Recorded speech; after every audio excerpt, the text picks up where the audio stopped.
Jai Bhagwan, and good morning. Let's make sure we have some. I'm wonderful. Got some audio. Anyway, you don't need to know about the technical difficulties here. So, welcome to Bhakti House. Move things just a little.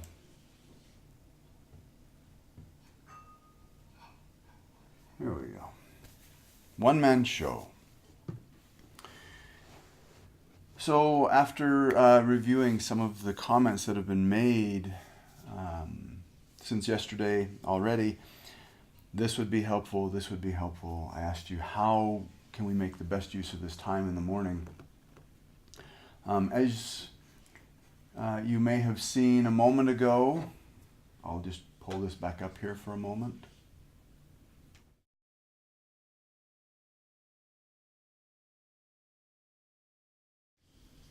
On the bottom side, left side of that, or right side of that, I guess, cue card there, you could see that it said Monday, Wednesday, and Friday at 8 a.m. We'll have satsang. On Tuesday and Thursday, we'll have sadhana. And so you can simply tune in at 8 a.m. Utah time, which is, well, you can figure out that yourself. And join me for sadhana and for satsang. All right. Well, now that we've got a little bit of housekeeping out of the way, public service announcement, let's go ahead and chant.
As you inhale, bring the hands up to prayer position.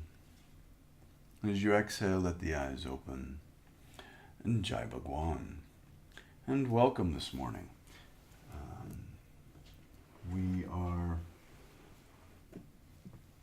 looking at the Yoga Sutras.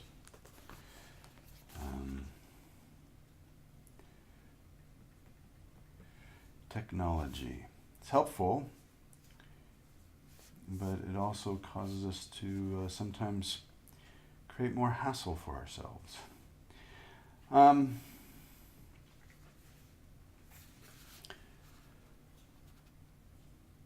Yesterday, was it yesterday? Anyway, very, very recently, either yesterday or the day before, I believe yesterday, I began speaking about, the day before, the Yoga Sutras. And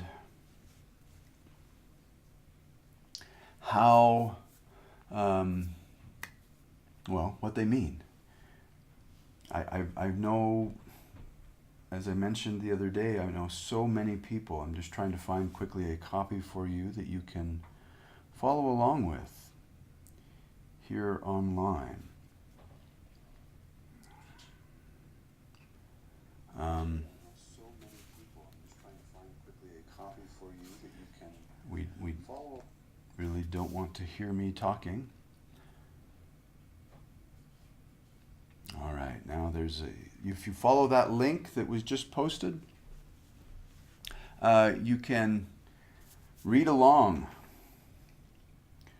with the sutras as we talk about them this morning. So we're using Swami Venkatasananda's New Interpretive Translation. Swami V passed out of this life in 1982, so new is kind of a relative term there.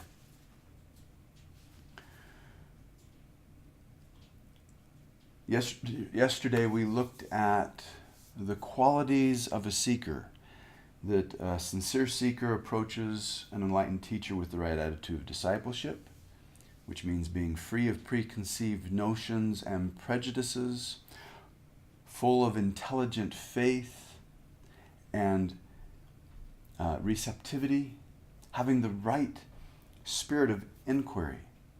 So not there to challenge and doubt and try to disprove, but rather to investigate, to not take anything on blind faith, but to rightly investigate it themselves. So that's the first, and he says at the right time and right place, as I mentioned the other day, don't worry so much about right time and right place. Oh yes, today we were supposed to look at what it means. Please stand by.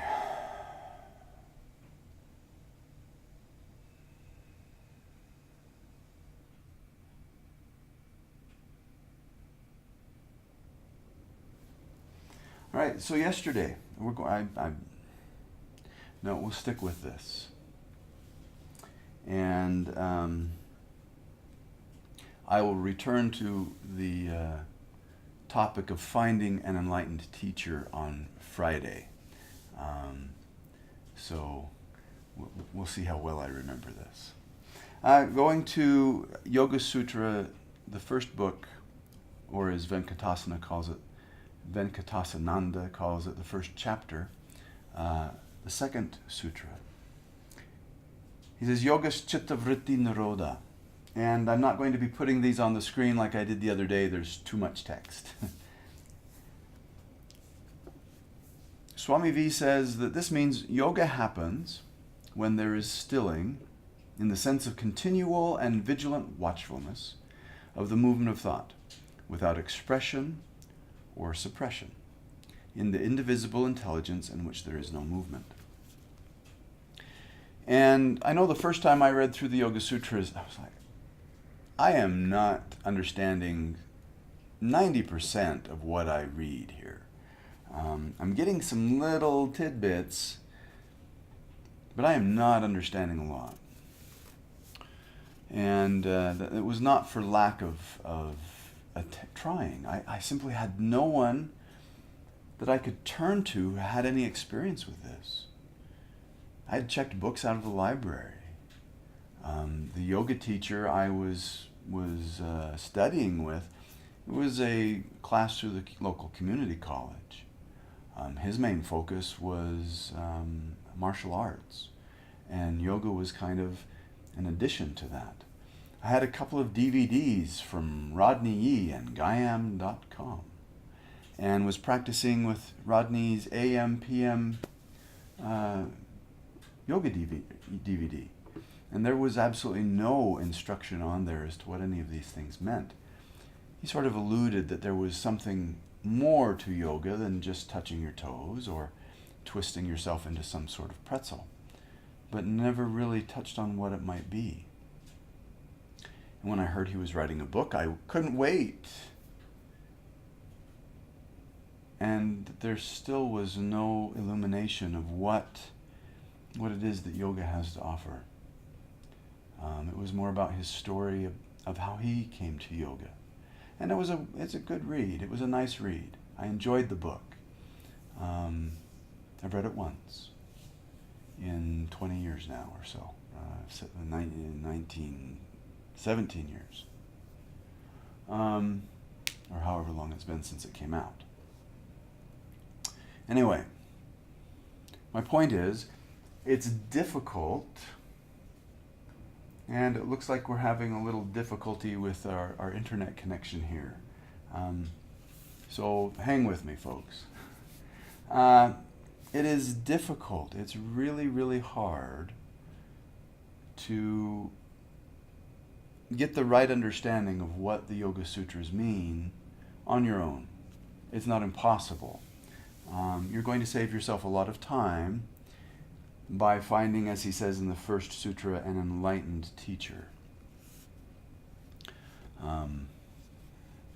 So let's see if we can figure out some of the rest of what this is intending for us this morning.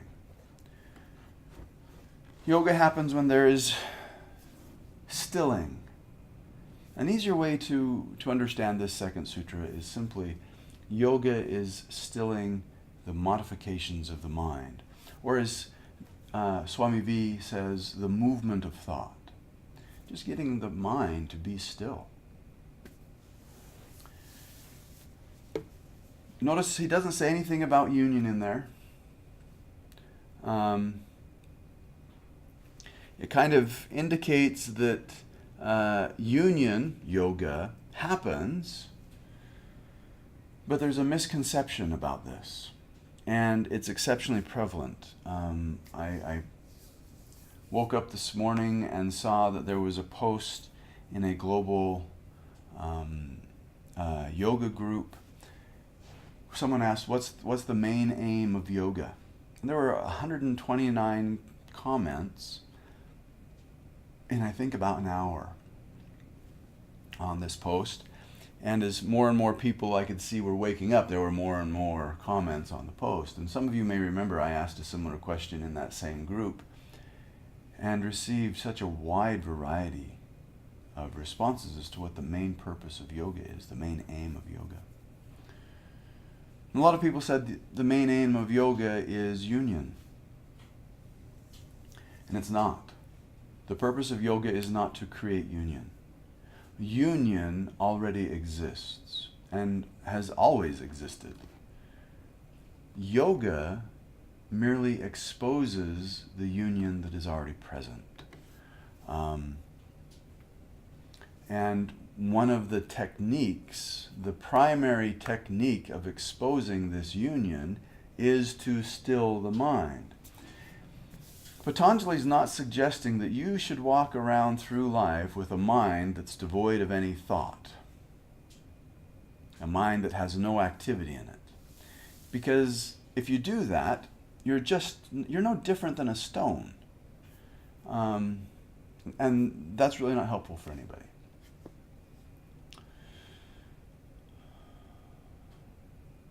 Stilling the mind is just the first step. It's not the end goal, it's the first step. And taking that first step, all of the others are already achieved. And in fact, the reality is that before you even take that step, all of the others have already been achieved.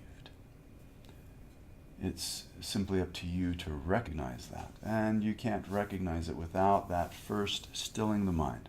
Stilling the mind is like putting training wheels on your bicycle so you can learn how to ride a bike. It's difficult to recognize that you are not this physical body, that you are not the activities of the mind, but that you are the one that observes the physical body and the activities of the mind, which is what he says in the next sutra.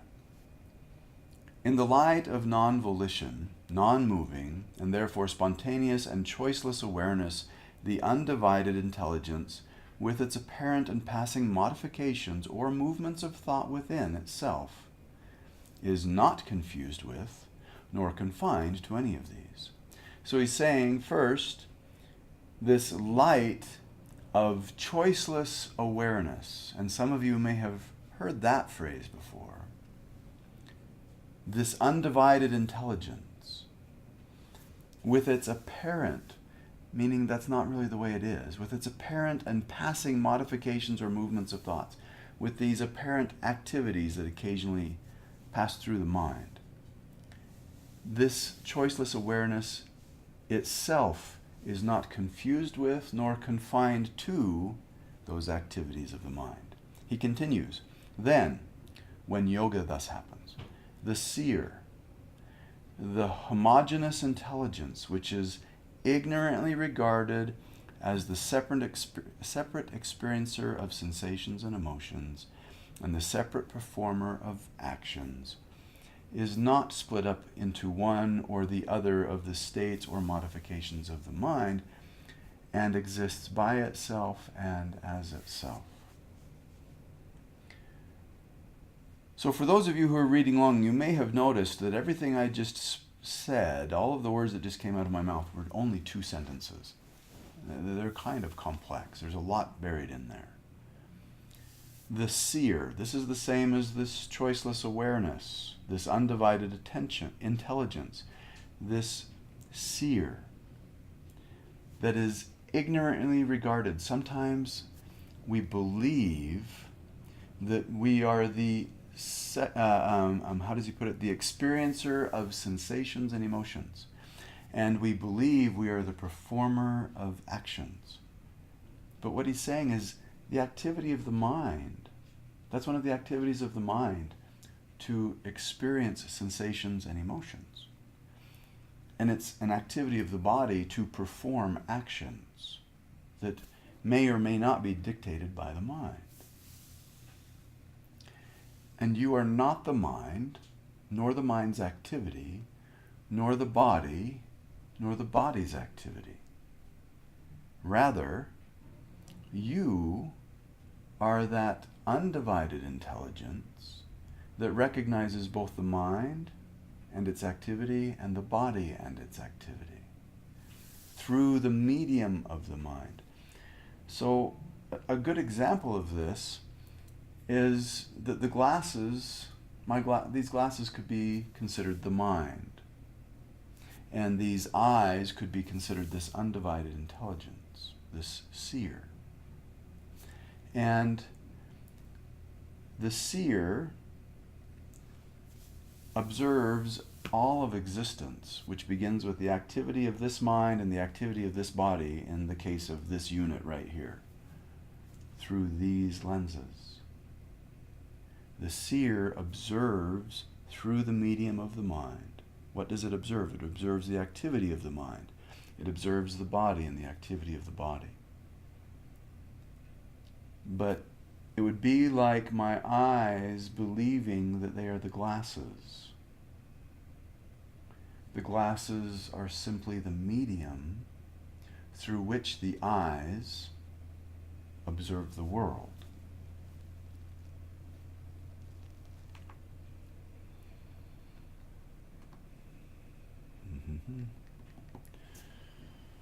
So let's read on to number 4. At other times, when yoga does not happen, and when the mind is busily occupied with the movement, when I'm caught up in the activity of the mind, there is a cloud of confusion in the undivided homogeneous intelligence. The seer becomes confused. And in that confusion, in the shadow of that cloud, there arises false identification or cognition of the movement of the mind fragment, thoughts, other activities, and hence distorted understanding. The single concept or idea or the single movement of thought is mistaken as the totality. I think that I am my thoughts. So again, it's a little difficult to kind of parse, what do all of these things mean? How do I apply this practically? It's some nice ideas. I kind of understand it, but I'm not really sure what to do with it. First, yoga is the stilling of the mind. Why? Second, which is Sutra 3, so that we can recognize I am not the body, I am not the mind, I am this knowing presence which observes both the body and the mind. And at other times, when the mind is full of activity, we tend to believe that we are the activity. That's basically all that's being said right there. There's a lot more you can delve into. But for practical purposes, quiet the mind. Notice that even when the mind is completely empty, something is able to observe the emptiness. Well, if the mind is empty, it's not doing the observing. What is doing the observing? Oh, that feels like me, but the mind's empty. Who's this me? Who is this I that is observing? What is this I that is observing? And then begin to recognize throughout the day, oh wait, I'm caught up in my thoughts. Have you ever said that? I'm caught up in my thoughts. Who is this I that's caught up in thoughts?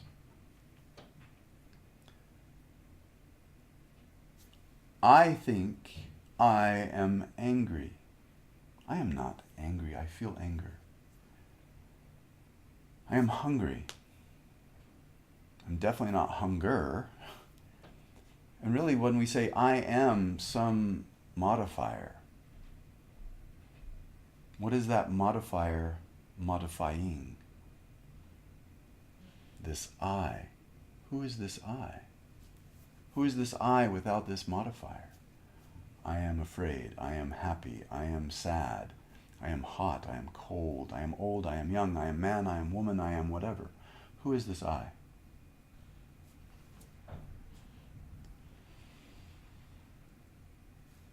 A lot of people say that experiencing or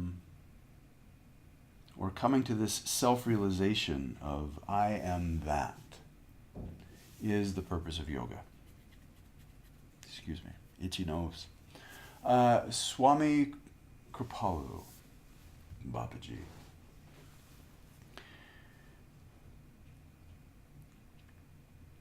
He said the real work of yoga, the real practice of yoga, begins only after self-realization. So if you believe that the goal of yoga is union, union already exists. So the goal's already been met. What's the purpose? If the belief is the goal is self-realization, then why is a yogi who practiced yoga for 50 years, 10 hours a day, 12 of those years in complete silence, why is his investigation leading him to say that the real work of yoga, the real practice of yoga begins only after self-realization?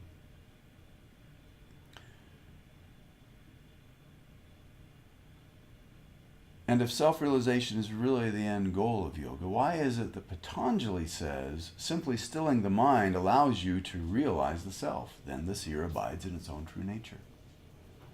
There must be something much more after that. All right. More questions than answers so far, huh? That's all right. We're moving along nice and slow. So next time we will take a little bit of a pause from the Yoga Sutras. This will be Friday morning at 8 a.m. And instead we'll look at that phrase, enlightened teacher. What does that mean? How can you recognize an enlightened teacher? And maybe even look at the question, can you recognize an enlightened teacher?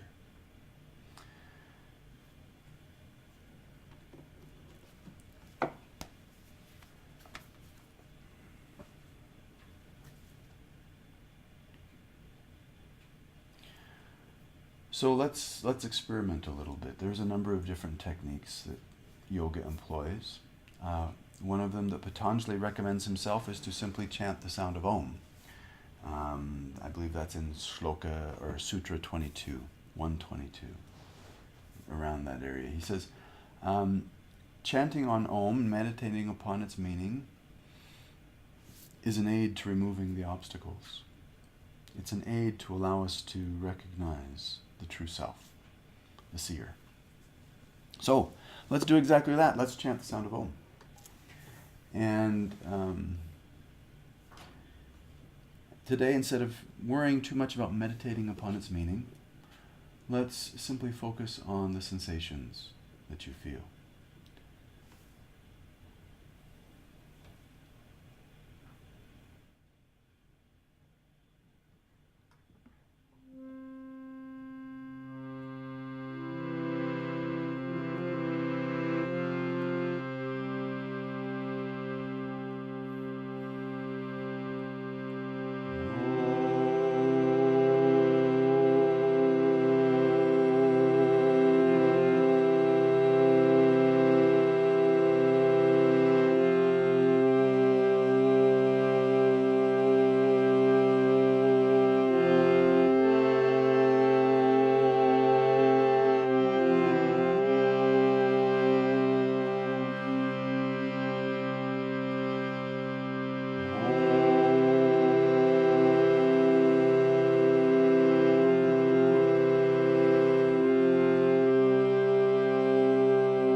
you inhale, bring the hands to prayer position.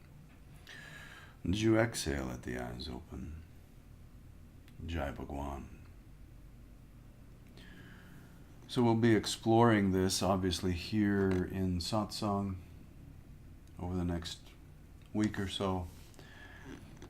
I just added a link there in the comments to the webpage for the Meditation and Motion Retreat. This is a retreat that we hold, a 4-day retreat that I lead at the Krishna Temple here in Utah, down in Spanish Fork. And this retreat is designed to help you take what we discuss here and turn it not only into a practice that benefits your life, but into a way of moving through life, meditation and motion.